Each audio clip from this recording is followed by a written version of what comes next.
খুব সুন্দর আমার কাছে মনে হয় যে ওয়েল ডিসিপ্লিন প্লেয়ার এবং একটা এক্সাম্পল তৈরি করলো আমার মনে হয় মুশফিক যে শততম টেস্ট খেলছেন এবং আমি আরও দোয়া করি যেন আরও অনেক দিন কন্টিনিউ করবে যতদিন পর্যন্ত সে এনজয় করবে ক্রিকেটটা। এবং আপনি দেখেন যে সেঞ্চুরি করেছে 100তম ম্যাচে এবং তার ফিটনেস থেকে বোঝাচ্ছে সে আরও অনেক দিন খেলতে পারবে। আমি আমি কেন বলছি একটা এক্সাম্পল যে আমাদের ইয়াং প্লেয়ার যারা খেলছেন রিসেন্টলি টেস্ট অনেকগুলো হয়তো খেলেছেন তাদেরও একটা কিন্তু এখন টার্গেট সেট হয়ে গেল যে না আমরা কি কত মুশফিককে চেস করে উপরে যেতে পারি কিনা। আমার মনে হয় সব কিছুর মূলে এই মুশফিকের কাছ থেকে কিন্তু অনেক মেসেজ এসছে। অন্যান্য দেশে যেমন দেখা যায় যে একটা প্লেয়ার টেন্ডুলকার বলেন বা বড় বড় গ্রেট প্লেয়াররা দেখবেন যে অনেক রান করে, অনেক ম্যাচ খেলে, অনেক বছর ধরে খেলে। অ্যাট দ্য এন্ড কিন্তু আমার মনে হয় ডিসিপ্লিন, যে একটা মানুষ যদি তার প্রফেশনে যদি ডিসিপ্লিন হয় তার ক্যারিয়ার কিন্তু সবসময় লম্বা হবে। তো আমার মনে হয় যে ডিসিপ্লিন যখনই আপনি হবেন, আপনার যদি মেধা থাকে, হার্ডওয়ার্কিং থাকে, এগুলো যদি আপনি নিজস্ব এগুলো কন্ট্রোলে, তো এগুলো যদি থাকে তাহলে অবশ্যই আমার মনে হয় যে বড় লম্বা লম্বা আপনার অনেক রেকর্ডগুলো আপনি কিন্তু ক্যারি করতে পারবেন। উইকেট কিপারের জন্য এর কতটা টাফ, মানে বাংলাদেশের প্রেক্ষাপটে 20টা বছর ক্যারি করা, মানে এর কতটা টাফ? দেখেন টাফ তো অবশ্যই, দেখেন একটা টাফ জিনিসগুলো তো বড় বড় মানুষরা টাফ জিনিসটাকে জয় করে। এবং আপনি সবচেয়ে বড় জিনিস সহজ জিনিস তো সবাই জয় করতে পারবে, মানে সবাই পারবে পারবে। তো ভালো কিছু অ্যাচিভমেন্ট করতে হলে কিন্তু আপনাকে ওই যে এক্সট্রাঅর্ডিনারি হতে হয়। তো এক্সট্রাঅর্ডিনারির মধ্যে কিন্তু মুশফিক পড়ে, যেমন হচ্ছে আমি বলবো যে দেখবেন যে গ্রেট গ্রেট এরকম কিছু প্লেয়ার আছে যারা হয়তো সচিন টেন্ডুলকারের কথা বলছি, জয়সূর্যা বলেন বা এরকম আপনার ব্রায়ান লারার কথা বলেন, তারা কিন্তু এরকমই মানে গ্রেট মানুষ। তো আমি বলবো যে বাংলাদেশের জন্য মুশফিক কিন্তু একটা গ্রেট প্লেয়ার। আমার কাছে মনে হয় দেখেন এতদিন ধরে খেলছে 20 বছর। অনেক প্লেয়ার আছে হয়তো 3 বছর, 1 বছর, 2 বছর, অনেক আমরা সবসময় বলি যে ওয়া কী ট্যালেন্টেড প্লেয়ার, কিন্তু দেখা গেলো ট্যালেন্টেডটাই তো ইম্পর্টেন্ট আছে, বাট তার চেয়ে ইম্পর্টেন্ট হচ্ছে যে আমার কাছে মনে হয় যে আপনি কতখানি নিজেকে আরও বেশি হার্ডওয়ার্কের ট্যালেন্টটাকে আপনি ইউজ করবেন।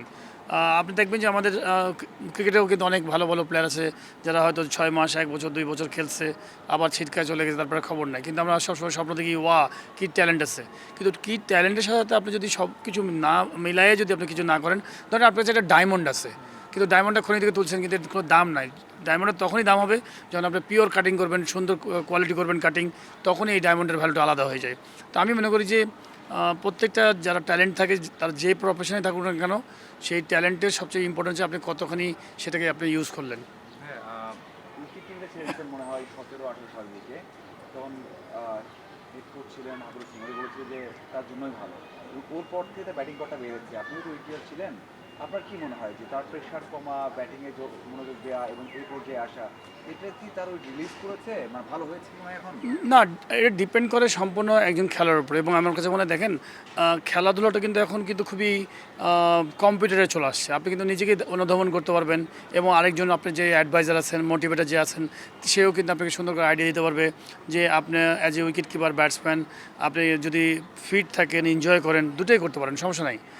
এবং মনে হয় যে আপনি লম্বা সময় ক্যারিয়ার রাখতে চান, যে আপনি এনার্জি সেভিংস করতে চান, তখন হয়তো দেখা গেলো যে কিপিং থেকে আপনি আস্তে করে সরে যেয়ে হয়তো ব্যাটিংয়ের দিকে মনোযোগ বেশি করলেন। এটা হচ্ছে ইন্ডিভিজুয়াল প্রত্যেকটা প্লেয়ারের উপর ডিপেন্ড করে। আপনি যদি দেখেন যে এরকম অনেক প্লেয়ার আছে যারা হয়তো কিপিংটা পরের দিকে কমাই দিয়েছে, যেমন সাঙ্গাকারের কথা বলেন, এরকম অনেক প্লেয়ার আছে মুশফিক কিপিংটা কমাই দিয়ে ব্যাটিংয়ের দিকে মনোযোগ দিয়েছে। এটা একটা ভালো জিনিস যে আপনি যখন এনার্জি থাকা অবস্থায় ইয়াং স্টেজে যখন আপনি দুটোই ইউজ করেছেন, কিন্তু আমার মনে হয় একটা সময় যে আপনাকে যদি দুটো করতে পারলে তো খুবই ভালো, বাট একটা সময় আপনি নিজেও বুঝতে পারবেন যে না আমার এখন মনে হয়ে গেছে যে আমি বেশি ব্যাটিংয়ে মনোযোগ দেবো। বিকজ শুধু উইকেট কিপার হিসেবে কিন্তু এখন টিমে চান্স পাওয়াটা খুবই কঠিন, তো ব্যাটিং হিসেবে কিন্তু চান্স পাওয়াটা খুবই সহজ। তো সেই ক্ষেত্রে আমার মনে হয় যে ব্যাটসম্যানের দিকে মনোযোগী হয়ে কিপিংয়ে একটু হালকা পার্ট টাইম হিসেবে থাকা। এটা কেমন দেখছেন? ওরাও বাংলাদেশের সেকেন্ডে ব্যাট করছে সেই ইনিংসে, এখন তো ভালো অবস্থাতেই আছে। আপনার কি মনে হয় যে এটা কেমনভাবে জিতবে? জিতবে অবশ্যই মনে হয়। আমার কাছে মনে হয় যে অনেক দিন পর একটা বাংলাদেশের মিরপুর স্টেডিয়ামে ভালো উইকেট দেখলাম, সত্যি কথা। এটা আমি বলবো না যে আমি গ্রাউন্ড সার্চ সেই জন্য না, এটা কি রোডের আমি বলবো যে একদম পুরা তার যে ভালো তারা উইকেট বানাতে পারে সেটা কিন্তু একটা তার প্রমাণ রেখেছে। যে মিরপুর মাঠে আমরা কিছুদিন আগে অনেক শুনলাম যে কালো মাটির উইকেট, কালো মাটির উইকেট, পিচের মাটি তার চেঞ্জ হয় নাই। ইম্পর্টেন্ট হচ্ছে আপনি কেমন টাইপের উইকেট চাচ্ছেন, কেমন টাইপের উইকেট আপনি বানাতে চান, কি রোডের হাতে থাকে।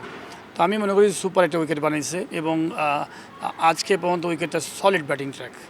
গতকালকে হয়তো 5 উইকেট পড়ে গেছে আয়ারল্যান্ডের, বাট আমার মনে হয় যে টায়ার্ডিংয়ের কারণে, বিকজ তারা হয়তো লঙ্গার ভার্সন ম্যাচগুলো খুবই কম খেলে এবং লম্বা সময় ফিল্ডিং করার কারণে খুব ওই সময় প্রেশার ছিল বাংলাদেশ টিমের, যার জন্য খুব জলদি হয়তো উইকেটগুলো পড়ে গেছে।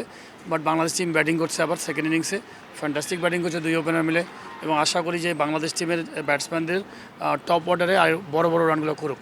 এইটা একটা সুন্দর একটা প্যারাডাইস উইকেট পেয়েছে ব্যাটসম্যানদের জন্য, ট্রু উইকেট। আমার মানে নিজেদের কনফিডেন্সগুলো বিল্ড আপ করা, এবং আমি আরেকটা বলবো যে হয়তো 5th ডেতে যে এটা আর্ন করতে পারে, তো একটু বড় যদি আপনার লিড নিতে পারে বাংলাদেশ টিম, ম্যাচ জেতা খুব সম্ভব। আর আরেকটা বলবো যে পরিকল্পনা আমি বলতে পারি যে এই ধরনের পিচ আমরা সবসময় চেষ্টা করবো, যেহেতু একটা সুযোগ পেয়েছি, আল্লাহ তালা অপরচুনিটি দিয়েছে গ্রাউন্ডসে কাজ করার জন্য, এখন এখানে দায়িত্বে আসছি, তো চেষ্টা করবো যে স্পোর্ট উইকেট বানাতে সবসময় বাংলাদেশ টিমের জন্য, যে বাংলাদেশ টিম বা বিশেষ করে যারা যারা খেলবেন এই মাঠে স্পোর্ট উইকেট বানাতে হবে। কারণ বিকজ আপনি যখন খুবই শুধু মানে স্পিন ট্র্যাক বানাবেন ব্যাটসম্যানদের জন্য খুব ডিফিকাল্ট টাইম হয়ে যায়। শুধুমাত্র একটা ক্ষেত্রে হয়তো আমরা আমাদের হোম অ্যাডভান্টেজের কথা চিন্তা করব। আমার কাছে মনে হয় সেটা হচ্ছে যে যখন আমাদের ট্যাকটিক্যাল ব্যাপার আছে, যে এই পয়েন্টস, এই 4টা পয়েন্ট পেলে হয়তো আমি একটা জায়গায় কোয়ালিফাই করার চান্স থাকবে, অথবা ওইখানে এরিয়া খেলা থাকে, তখন হয়তো ওই ট্যাকটিক্যাল ব্যাপারগুলো তো আপনি হয়তো নিজের হোম অ্যাডভান্টেজের কথা চিন্তা করতেন। বাট ক্রিকেট ডেভেলপমেন্টের জন্য, বাংলাদেশ টিমের ভালো পারফরমেন্সের জন্য আমি মনে করি যে আজকে যে উইকেটটা দেখছেন টেস্ট ম্যাচে, ইন ফিউচার আমরা চেষ্টা করবো প্রত্যেকটা সময় যেন বাংলাদেশ টিমের প্লেয়াররা যেন ভালো উইকেটে ব্যাটিং করে, কনফিডেন্সটা বিল্ড আপ হবে।